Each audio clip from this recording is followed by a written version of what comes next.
नमस्कार, NS now देख रहे हैं आप और मैं हूं आपके साथ निखिल श्रीवास्तव। उत्तर प्रदेश के प्राथमिक स्कूलों के विलय के मामले में एक नया मोड़ आ गया है। इलाहाबाद हाईकोर्ट की लखनऊ पीठ में एकल पीठ के उस फैसले को चुनौती दी गई है जिसमें स्कूलों के विलय को तर्कसंगत ठहराया गया था। यह मामला अब दो न्यायाधीशों की खंडपीठ के समक्ष है और आज इस पर सुनवाई हुई जो कल भी जारी रहेगी। आपको बता दें कि उत्तर प्रदेश बेसिक शिक्षा विभाग ने 16 जून 2025 को एक आदेश जारी किया था। इस आदेश के तहत प्रदेश के प्राथमिक विद्यालयों को बच्चों की संख्या के आधार पर पास के उच्च प्राथमिक या कंपोजिट स्कूलों में विलय करने का प्रावधान किया गया था। सरकार का तर्क था कि यह कदम संसाधनों के बेहतर उपयोग और शिक्षा की गुणवत्ता में सुधार के लिए उठाया जा रहा है, खासकर उन 18 प्राथमिक स्कूलों के संदर्भ में जहां एक भी छात्र नहीं है। सरकार का कहना था कि ऐसे स्कूलों को पास के स्कूलों में मिलाकर शिक्षकों और अन्य सुविधाओं का बेहतर उपयोग किया जाएगा। हालांकि इस आदेश को सीतापुर के प्राथमिक और उच्च प्राथमिक स्कूलों में पढ़ने वाले 51 बच्चों सहित कुछ अन्य याचिकाओं के माध्यम से चुनौती दी गई थी। याचिकाकर्ताओं ने इसे मुफ्त और अनिवार्य शिक्षा कानून यानी आरटीई एक्ट के प्रावधानों का उल्लंघन बताया था। उनका मुख्य तर्क ये था कि स्कूलों के विलय से छोटे बच्चों के लिए स्कूल दूर हो जाएंगे, जिससे उन्हें आवागमन में परेशानी होगी और 6 से 14 साल के बच्चों के मुफ्त व अनिवार्य शिक्षा के अधिकार का उल्लंघन भी होगा।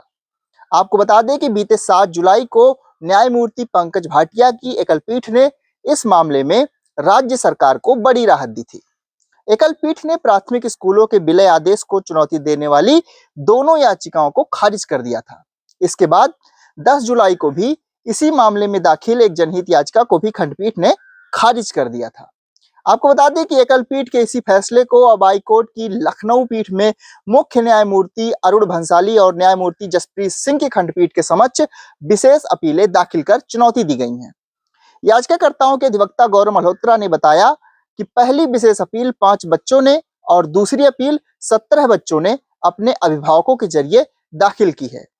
इन अपीलों में 7 जुलाई के एकल पीठ के फैसले को रद्द करने का आग्रह किया गया है। अब इस मामले पर लखनऊ हाई कोर्ट में सुनवाई हुई, जिसमें स्कूल में अध्ययनरत छोटे बच्चों की ओर से वरिष्ठ अधिवक्ता डॉक्टर एलपी मिश्रा ने बहस की। उन्होंने पूरी मजबूती के साथ कोर्ट को यह अवगत कराया कि माननीय सिंगल जज का आदेश क्यों और कैसे त्रुटिपूर्ण है, जिसके बाद सरकार की तरफ से अपर महाधिवक्ता एसके पाठक ने बहस शुरू की। सरकार का मुख्य तर्क था कि कोई भी स्कूल बंद नहीं किया जा रहा है, बल्कि उन जगहों पर प्री प्राइमरी कक्षाएं चलाई जाएंगी। सरकार ने विलय की कार्रवाई को संसाधनों के बेहतर इस्तेमाल और बच्चों के हित में बताया। इसके बाद एक विकलांग बच्चे की ओर से दाखिल अपील पर एडवोकेट हिमांशु राघव ने बहस की। सरकार ने इस विकलांग बच्चे की अपील की मेंटेबिलिटी पर सवाल उठाए। याचिकाकर्ताओं के अधिवक्ता गौरव मल्होत्रा ने कोर्ट में कहा कि सिंगल बेंच का आदेश बिना किसी नियम के पास किया गया था। माननीय मुख्य न्यायाधीश और माननीय जस्टिस जसप्रीत सिंह की बेंच इस महत्वपूर्ण मसले को सुन रही है। आज की सुनवाई के बाद खंडपीठ ने मामले की अगली सुनवाई कल भी जारी रखने का निर्णय लिया है। अब यह देखना दिलचस्प होगा कि खंडपीठ एकल पीठ के फैसले को बरकरार रखती है या उसे रद्द कर प्राथमिक स्कूलों के विलय के मामले में कोई नया आदेश देती है। इस मामले का सीधा असर प्रदेश के हजारों प्राथमिक स्कूलों के बच्चों के भविष्य पर पड़ेगा। तो देखने वाली बात होगी कि आखिर कल की सुनवाई में कोर्ट किसके पक्ष में अपना फैसला देती है या फिर आदेश को रिजर्व कर उसे बाद में सुनाया जाएगा। जो भी होगा आपको सबसे पहले एनएस नाउ पर पता चलेगा। तो एनएस नाउ को अभी तक आपने सब्सक्राइब नहीं किया तो सब्सक्राइब जरूर करें, इस वीडियो को शेयर करें, अपनी राय कमेंट बॉक्स में बताएं। मिलेंगे आपसे अगली अपडेट के साथ, तब तक के लिए आप सभी को नमस्कार।